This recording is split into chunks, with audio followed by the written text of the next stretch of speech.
29ရက်တလ2026အတွက်နောက်ဆုံးရဘောလုံးအားကစားသတင်းများ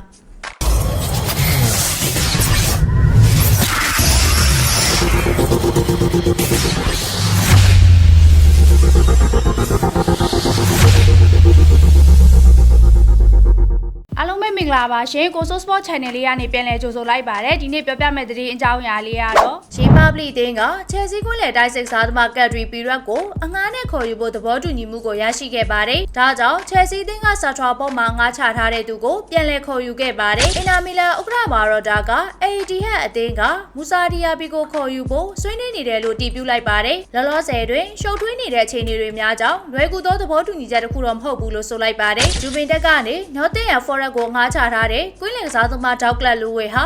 အက်စတိုဗီလာကိုယူရို25တန်းနဲ့ငှားစာချုပ်နဲ့ပြန်လည်ရောက်ရှိသွားပြီဖြစ်ပါတယ်။ဒါစီယိုအသင်းဟာပိုကိုရှာရစ်စင်အသင်းကအရီယာပါစီပိုရက်စ်ကိုခေါ်ယူဖို့မူအားဖြင့်သဘောတူညီမှုကိုရရှိခဲ့ပါတယ်။ယူရို4.5တန်းပုံသေးချင်းအပြင်အပိုစုချင်းငွေနဲ့ပိုလန်ကလပ်ကိုရောင်းချခွင့်20ရာခိုင်နှုန်းသဘောတူညီချက်ကိုရရှိထားပြီးကစားသမားဘက်ကလည်းသဘောတူညီချက်ကိုရရှိထားပါတယ်။နောက်ဆုံးသေးစိတ်ချက်လက်တွေကိုတော့ညှိနှိုင်းပြီးရင်စစ်စစ်ဆေးမှုတွေပြုလုပ်သွားမယ်လို့လည်းသိရပါတယ်။ဘာစီလိုနာဟာချန်ပီယံလိမှာကိုပင်ဟေဂင်ကို4-1နဲ့ပြပြတသားအနိုင်ရရှိလိုက်ပါတယ်။အဲ့ဒီပွဲမှာလမိုင်းရမဲကတကိုးသွင်းတကိုးဖန်တီးပေးခဲ့ပြီးမောင်အုတ်တမန်အဖြစ်သတ်မှတ်ခံခဲ့ရပါတယ်။ဒီရလက်ကြောင့်ဘာစီလိုနာရမှတ်16မှတ်နဲ့အဆင့်5မှာရပ်တည်ခဲ့ပြီးဖြစ်ပါတယ်။ရီယယ်မက်ဒရစ်ဟာမော်ရီညိုရဲ့အသင်းဘီဖီကာကို4-2နဲ့ရှုံးနိမ့်ခဲ့တာကြောင့်ထိပ်ဆုံး8သိန်းမဝင်တော့ပဲအဆင့်9နဲ့ play-off ကစားရတော့မှာဖြစ်ပါတယ်။ UCL လီအော်ဆိုအဆင့်တစ်ခုထဲမှာ2025-2026အတွက်ဂိုးသွင်းအများဆုံးသွင်းသူအနေနဲ့ရီယယ်မက်ဒရစ်တိုက်စစ်မှု MRB က17ဂိုးရရှိခဲ့ပြီး2015-2016က